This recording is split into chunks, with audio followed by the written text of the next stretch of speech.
Al-khamisu, sunnah yang kelima, berjudul Kathratul istighfari fil majlis. Termasuk sunnah yang banyak dilupakan oleh sebagian kaum muslimin adalah kathratul istighfari, banyak beristighfar, banyak meminta ampunan kepada Allah Subhanahu wa taala fil majlisi, ketika duduk di sebuah majlis. Banyak majlis itu kosong dari istighfar, namun tidak pernah kosong dari al-ghibah, menggunjing, al-buhtan, memfitnah orang lain, asyatam, mencaci orang lain. Naudzubillahi min dzalik. Namun majelis tersebut kosong dari al-istighfar, penuh dengan ghibah, gunjingan, membicarakan aibnya orang lain, penuh dengan buhtan, menuduh orang lain dengan tuduhan yang tidak benar, penuh dengan asyatam wal laum, cacian, cercaan kepada saudaranya, namun kosong dari al-istighfar. Maka kita kaji, mudah-mudahan kita bisa mengamalkannya. Disebutkan dalam hadis an Abdullah bin Umar, dari Abdullah bin Umar radhiyallahu anhuma, semoga Allah Subhanahu wa taala meridhai Abdullah dan ayahnya. Qala, Abdullah bin Umar berkata, in kunna na'uddu, sungguh kami dahulu sering menghitung di Rasulullah sallallahu alaihi wasallam, menghitung untuk Rasulullah sallallahu alaihi wasallam, fil majlisil wahidi, dalam satu majlis, mi'ata marratin, beliau membaca bacaan ini 100 kali. Jadi sekali duduk seperti ini sudah disebutkan berapa waktu. Nabi pernah dihitung oleh sahabat Ibnu Umar radhiyallahu anhuma, dan juga dihitung oleh sahabat-sahabat yang lain, itu membaca zikir ini sebanyak 100 kali sekali duduk. Apa yang dibaca oleh Nabi sallallahu alaihi wasallam? Rabbi gfirli, Rabbi, wahai Rabbku, wahai sesembahanku, ighfir, ampunilah li untukku, ampunilah dosaku, wa tub aliyya, dan terimalah tobat atasku, innaka antat tawwabur rahim, innaka, sungguhnya engkau ya Allah, anta, engkaulah, at-tawwab, zat yang maha menerima taubat, ar-rahim, lagi maha penyayang. Ini dibaca oleh Nabi berapa kali para jamaah? 100 dalam sekali duduk. Nanti pindah duduk yang lain beliau membaca lagi, Rabbi gfirli wa tub aliyya innaka antat tawwabur rahim, Rabbi gfirli wa tub aliyya innaka antat tawwabur rahim. Ini dihitung oleh sahabat 100 kali Nabi sallallahu alaihi wasallam membacanya. Maka tidak heran ya, Nabi adalah manusia yang paling tentram hatinya, karena dalam firman Allah Ta'ala, Allah berjanji kepada orang-orang yang mau banyak berzikir, hatinya menjadi tentram. Ala bidzikrillahi tatmainnul qulub. Ketahuilah, dengan berzikir mengingat Allah, maka hati kalian akan menjadi tentram. Jadi Nabi itu tidak kurang 100 sekali duduk itu para jemaah. Subhanallah. Begitulah lisannya Rasulullah sallallahu alaihi wasallam. Makanya Rasulullah pernah berpesan kepada seorang sahabatnya, la yazalu lisanuka radban bi dzikrillah. Hendaknya lisanmu itu basah dengan mengingat Allah, berzikir mengingat Allah Subhanahu wa taala. Mari para jemaah, khususnya sudah berusia lanjut, berbanyak zikir. Jangan berbanyak membicarakan aibnya orang, mencaci orang, menuduh orang, berbanyak zikir. Dan zikir bukan hanya ini salah satu contoh yang diperbuat oleh Nabi sallallahu alaihi wasallam. Hafal nggih? Rabbi gfirli. Coba ditirukan. Rabbi gfirli wa tub alayya wa tub alayya innaka antat tawwabur rahim. Innaka antat tawwabur rahim. saged nerjemahake Rabbi, duh sesembahanira, duh pangeranira, ighfir panjenengan paringi pangapunten pangapura li tumrapipun ingsun. Ya Allah, kula nyuwun dumateng panjenengan pangapura. Wa tub lan panjenengan tampi tobat alaiya ing atase kula. Innaka setuhunipun panjenengan anta injih panjenengan iku napa at-tawwab, zat ingkang kathah paring tobat, nampi tobat, ar-rahim tur ingkang kathah asihipun dumateng kawulanipun. Ini terjemahannya. Rabbi gfirli, ya Allah, wahai sesembahanku, ampunilah dosaku, wa tub aliyya, dan terimalah tobatku. Innaka, sungguhnya engkaulah at-tawwab, zat yang maha banyak menerima taubat, ar-rahim, lagi maha penyayang. Zikir pendek pada coba. Rabbi gfirli wa tub aliyya innaka antat tawwabur rahim. Dan hadisnya rawahu Abu Dawud, diriwayatkan Imam Abu Dawud, hadis nomor 1518. Wa Tirmidzi, dan diriwayatkan Imam Tirmidzi, hadis nomor 3434.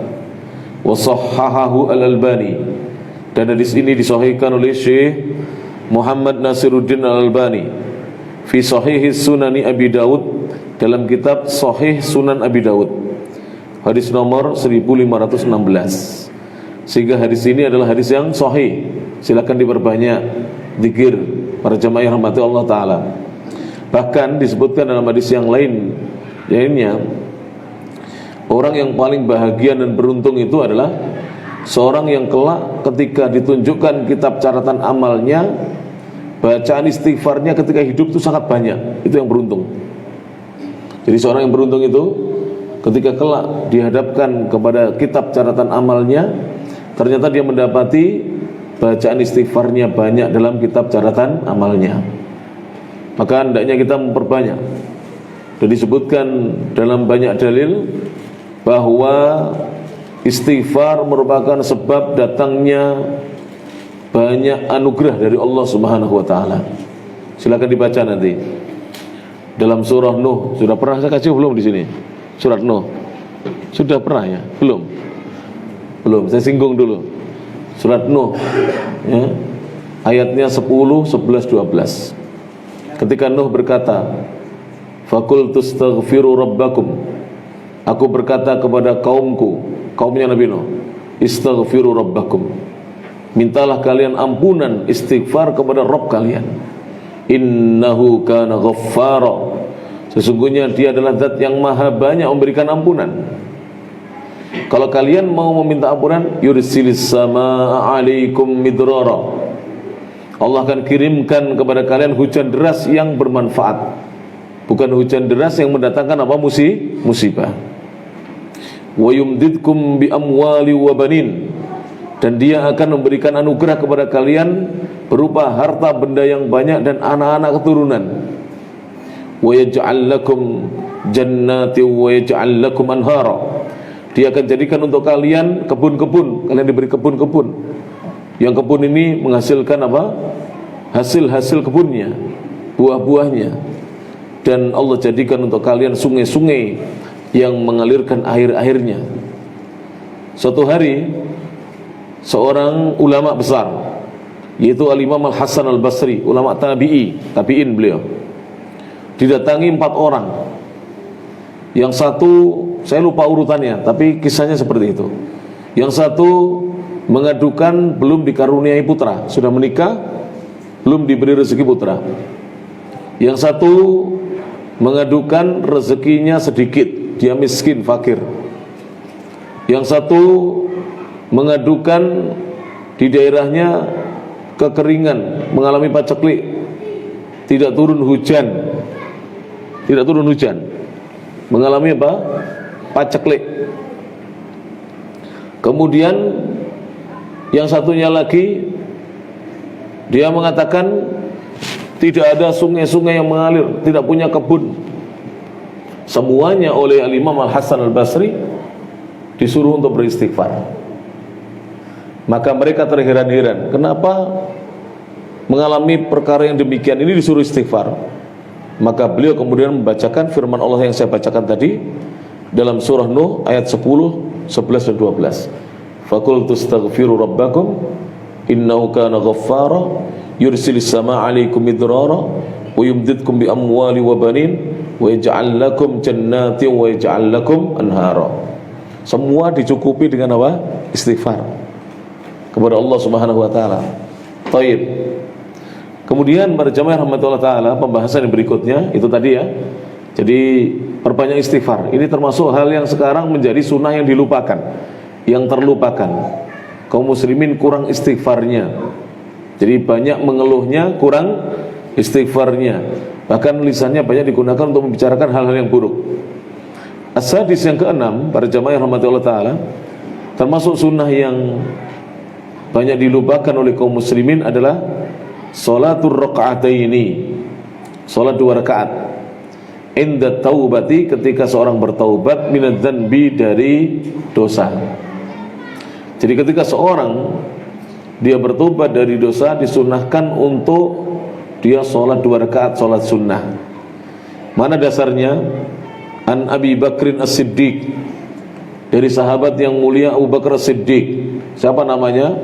Abdullah ibn Abi Quhafah Uthman. Jadi Abu Bakar itu namanya Abdullah, asmani pun Abdullah. Ayahnya namanya Uthman, tapi lebih dikenal dengan Abu Quhafah. Ini kenalan dengan Abu Bakar Siddiq. Dan Abu Bakar Siddiq itu seorang sahabat yang paling mulia.